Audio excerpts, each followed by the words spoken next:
Mega DSC పేరుతో ఈ రాష్ట్రంలో జగన్మోహన్ రెడ్డి గారు ఎన్నికల స్టంట్కు శ్రీకారం చుట్టారు. అది మెగా డిఎస్సి కాదు, దగా డిఎస్సి.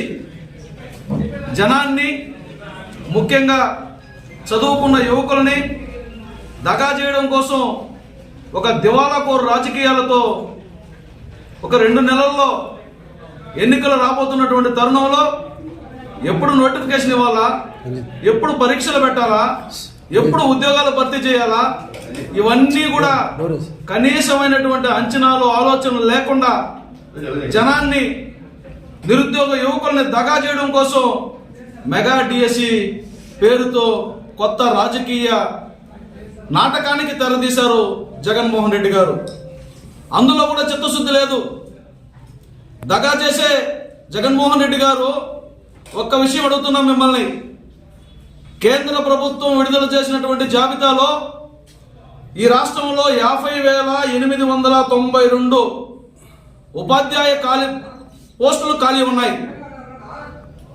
50,892 ఉపాధ్యాయ పోస్టులకు గాను 6,100 ఉపాధ్యాయ పోస్టులకి మెగా డిఎస్సి ఇస్తానని చెప్పి ఈరోజు ఒక ప్రకటన రావడం జరిగింది. సిగ్గుగా లేదా? సిగ్గుగా లేదా అని అడుగుతున్నా. అంటే ప్రజలు మీ దృష్టిలో ఎలా కనిపిస్తున్నారు? ముఖ్యంగా చదువుకున్నటువంటి వాళ్ళు ఎలా కనిపిస్తున్నారు? మొన్ననే మీకు చదువుకున్నటువంటి యువకులందరూ కూడా తగిన బుద్ధి చెప్పడం జరిగింది ఎమ్మెల్సీ ఎన్నికల్లో. దాంతో ఆ రోజు నుంచి వీళ్ళని ఎలా మనం మాయ చేయాలా, వీళ్ళ ఓటు బ్యాంకుని ఎలా కొల్లగొట్టాలా, చదువుకున్నటువంటి వారందరూ కూడా వైఎస్ఆర్ కాంగ్రెస్ పార్టీ పట్ల వ్యతిరేకతతో ఉన్నారు. ఈ ప్రభుత్వ నిర్వాహకం వల్ల వాళ్ళందరూ కూడా అచేతనమైనటువంటి స్థితిలోకి వెళ్ళిపోయారన్నటువంటి ఆలోచన కలిగి దొంగ నాటకానికి తెరతీయడం జరిగింది. 4.5 ఏళ్ల కాలంలో ఒక్క డిఎస్సి లేదు. ఈరోజు 4 నెలలు కూడా సమయం లేదు ఎన్నికలకి.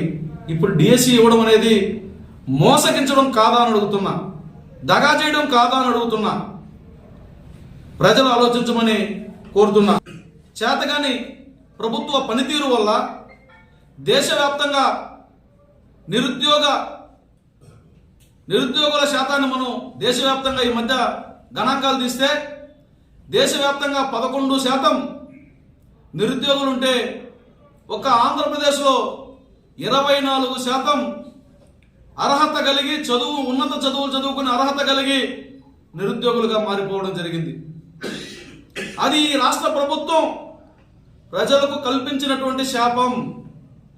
ఒక వ్యక్తి చేతగాని పరిపాలన వల్ల కలిగినటువంటి నష్టం, సమర్థత, నిర్వహణ విధానం తెలియకపోవడం వల్ల బంగారు భవిష్యత్తు కలిగినటువంటి చదువుకున్న యువకులు వాళ్ళందరినీ కూడా నిరుపయోగంగా మార్చేశారు. ఈ గణాంకాలు చెప్తున్నాయి. నేను ఇంకొకరు ఆరోపించడం కాదు, ఇది ఒక రాజకీయ విమర్శ కాదు, గణాంకాల ఆధారంగా మాట్లాడుతున్నటువంటి వాస్తవాలు. అంటే మరి అట్లాంటి సమయంలో ఏం చేస్తారు? నిరుద్యోగులు ఉద్యోగం రాకపోతే జరిగే పరిణామాలు, అనర్థాలకు అన్నిటికీ కూడా ఈ రాష్ట్ర ప్రభుత్వమే కారణం. ఈరోజు చూస్తే పక్క రాష్ట్రంలో గంజాయిని పట్టుకుంటే ఆంధ్రప్రదేశ్లో పోలీసులో ఉన్నటువంటి కొంతమంది వ్యక్తులు పట్టుబడ్డారు. ఎంత దుర్మార్గం! ఆంధ్ర రాష్ట్రాన్ని ఏం చేశారు? ఏ రకంగా మార్చేశారు? పక్క రాష్ట్రంలో కూడా పరువు పోతుంది. సొంత రాష్ట్రంలో పరువు పోవడమే కాకుండా పక్క రాష్ట్రాల్లో కూడా పరువు పోతుంది. అంటే ప్రభుత్వ చేతగానితనం వల్ల జరుగుతున్నటువంటి పరిణామాలని ఈ సందర్భంగా నేను చెప్పదలుచుకున్నా. ఒక సమర్థవంతమైనటువంటి వ్యక్తి, పాలన దక్షత కలిగినటువంటి వ్యక్తి పాలకుడుగా లేకపోతే ఇలాంటి పరిణామాలే జరుగుతాయి, ఇలాంటి పరిస్థితులే తలెత్తుతాయి, ఇలాంటి విపత్తులే వస్తాయనడానికి ఇది ఒక నిదర్శనం అని చెప్పి నేను చెప్పదలుచుకున్నా. మళ్ళా ఈరోజు ఇంటర్మీడియట్ పరీక్షలు వాయిదా. అయ్యా జగన్మోహన్ రెడ్డి గారు, మీకు ఏ వ్యవస్థ దొరకలేదు ఆడుకోవడం కోసం? విద్యా వ్యవస్థతో ఆడుకొని మీకు తెలుసో తెలీదో ఈ సమాజ నిర్మాణం నా తరగతి గోడల మధ్య జరుగుతుంది.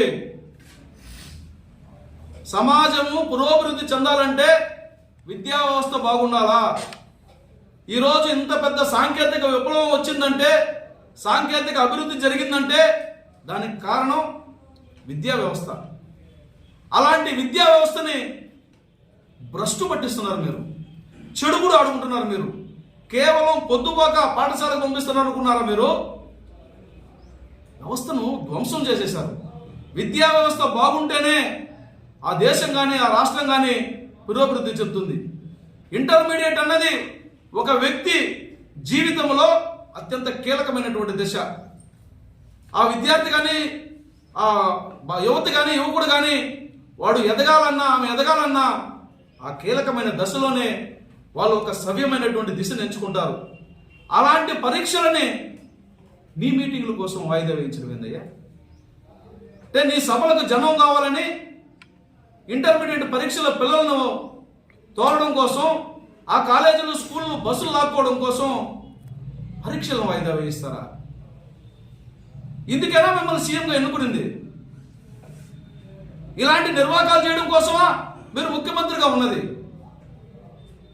నీ మీటింగ్ జరగకపోతే నష్టం ఏముంటుందో తెలియదు, కానీ ఈ విద్యార్థులకు సకాలంలో పరీక్షలు జరగకపోతే మాత్రం వ్యవస్థ నష్టపోతుంది, ఈ రాష్ట్రం నష్టపోతుంది, ఈ దేశం నష్టపోతుంది. ఒక గొప్ప మేధావి ఉండొచ్చు, వాళ్ళలో నిరుత్సాహానికి గురైతే ఏమవుతుంది? ఇందుక మిమ్మల్ని ఎంచుకున్నది. ఇంకొకటి తెలియకనే మరొక తప్పు చేస్తున్నారు జగన్మోహన్ రెడ్డి గారు.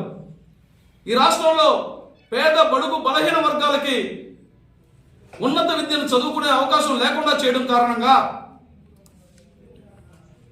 ఎప్పుడైతే డిగ్రీ తర్వాత వాళ్ళకి స్కాలర్షిప్లు, ఫీజు రీయింబర్స్మెంట్లు ఎస్సీ ఎస్టీ బీసీలకు ఇవ్వకపోవడం వల్ల ఉన్నత చదువులు చదవలేకపోతున్నారు.